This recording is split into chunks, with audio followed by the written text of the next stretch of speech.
राम नाम अवलंबन एक उल्टा नाम जपे जग जाना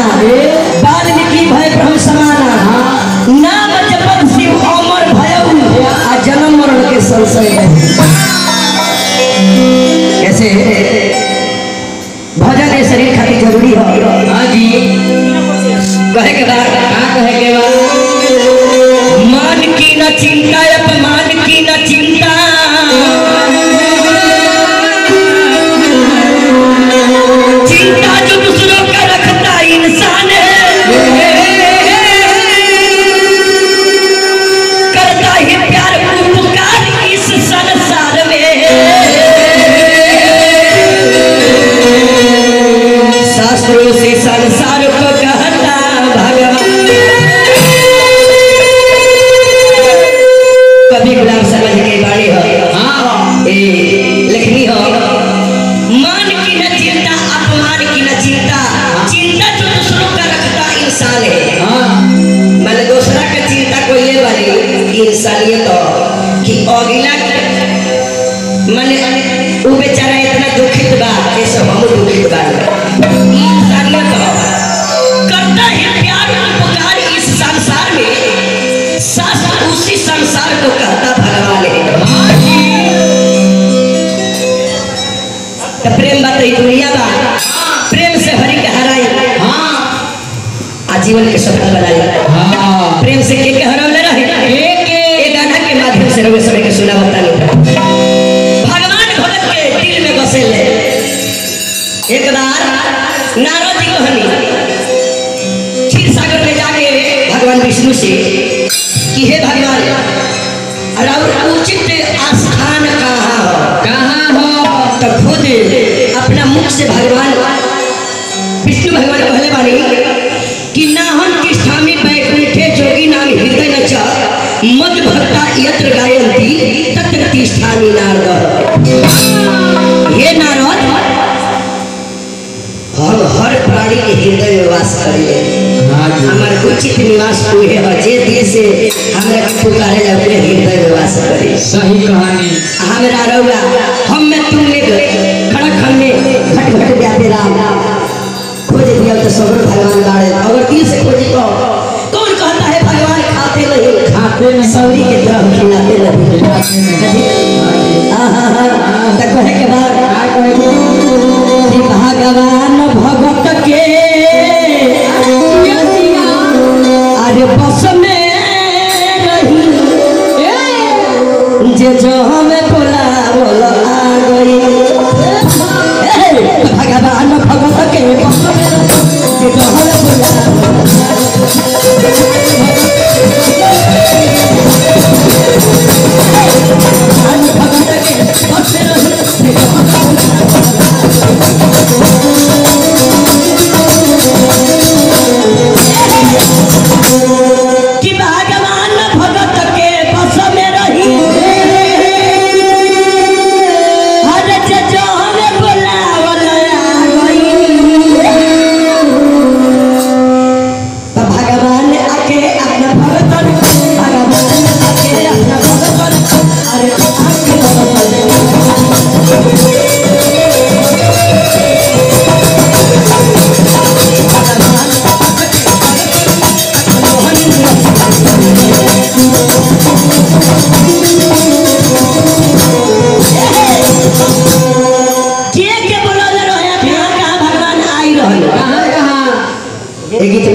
सुने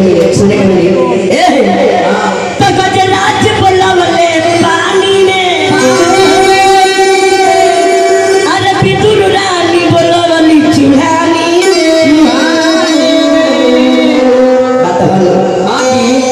गजराज जो पानी में बोलवले केहू सहारा ना होई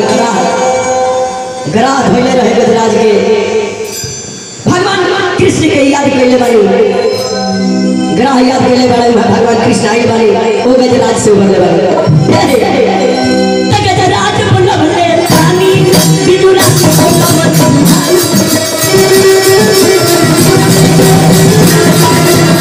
गजराज बोलवले पानी विदुरा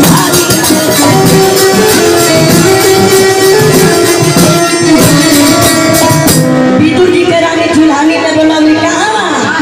जहाँ खाना बनावत रहती उहो भगवान आइल बानी आ बिना नमक के साग खइले ये तो नहीं ना अरे सवारी बोलवली बुढ़ारी प्रभु अरे ठीक भइया सवारी बोलवली बुढ़ारी प्रभु ठीक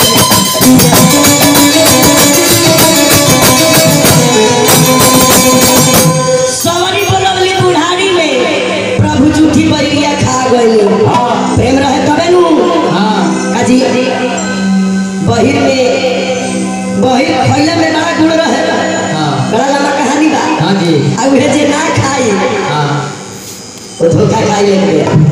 जीवन में परमाणिक हां जी इतना ही ना कितना और ही बात अरे मलाह बोलवले गंगा में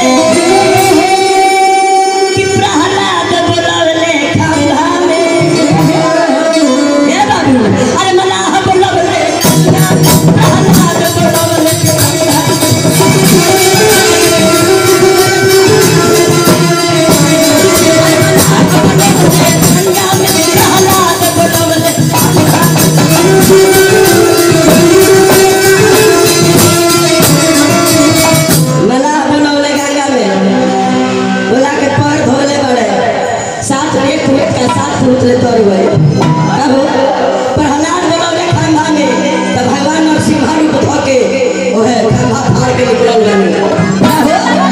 भगवान के बुलाए मन एकाग्र करके भगवान के दर्शन हो इतना ही ना अरे